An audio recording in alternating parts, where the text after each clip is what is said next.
माताएं कुछ खट्टे चुड़पुड़े पदार्थ खाती है तो अंदर पेट में जीव को इतनी वेदना होती है वो मूर्छित हो जाता है, वो चीखता है, वो रोता है, तब नारी को असह्य दर्द होता है, बहुत उसको वेदना होती है। इसलिए संतान गर्भ में है तो नारी को चाहे जैसा खा लेना चाहिए नहीं। गर्भ में संतान है तो नारी मुक्त केशों से यानी खुले बालों से रात को न सोए। उदर में संतान है तो नारी सूर्य अस्त के बाद भोजन न करे। उदर में संतान है तो नारी रात्रि को जूठे मुंह से न सोए। गर्भ में संतान है तो बहुत ज़्यादा तला हुआ, बहुत ज़्यादा मिर्ची मसाले वाला भोजन नारी ना करे। गर्भ में संतान है तो उसको गाव गब्य से बनी हुई चीज़ों को लेना चाहिए। असली यदि चंदन मिल जावे, चंदन की लकड़ी, तो उसको जल में डाले और चंदन की लकड़ी का पानी वह पीती रहे तो बच्चा स्वस्थ भी रहेगा, तंदुरुस्त भी रहेगा और गोरा भी रहेगा, सुंदर होगा। चंदन की लकड़ी बाजार में तो ये सब ऐसा ही मिलता है। चंदन की लकड़ी तो असली 3000 रुपये किलो से भी ज़्यादा हुई महंगी। मिल जाए, पानी में डाल दो उसको और उसका जल। यूपी में कोई जगह पड़ती है बरेली, वहाँ की कोई बहन अपनी सास माँ के साथ आई। मैंने पूछा, वैसे मैं ऐसे बोलता नहीं हूँ, मैंने कहा बेटा बहुत सुंदर है, बहुत गोरा है। तो बोलते हैं महाराज जी चंदन की लकड़ी पानी में डाल करके मैंने 3 महीने वो पानी पिया है। आपने कभी कोई किसी कथा में बताया था?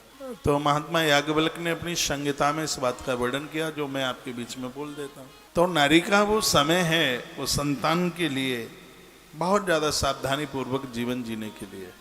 जब ये जीव 8वें महीने में हो जाता है, 10वें महीने में यहाँ लिखा हुआ है जो बच्चे 10वें महीने में जन्म लेते हैं तो वो बड़े तंदुरुस्त होते हैं।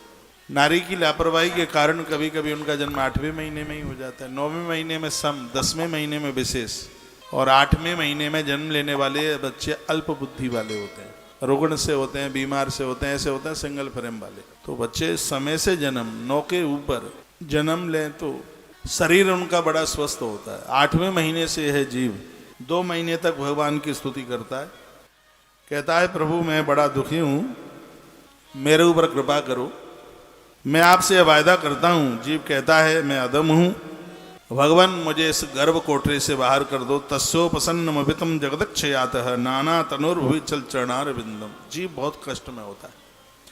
धरती पर ऐसा कोई भी दुख नहीं है जो माँ के गर्भ में पड़े रहने से ज़्यादा तकलीफ देता हो।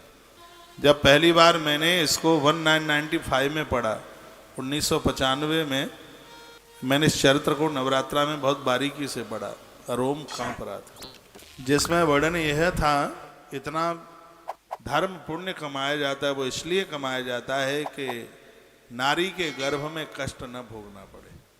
भारी तकलीफ होती है, धरती की ऐसी कोई तकलीफ ही नहीं है जो माँ के गर्भ से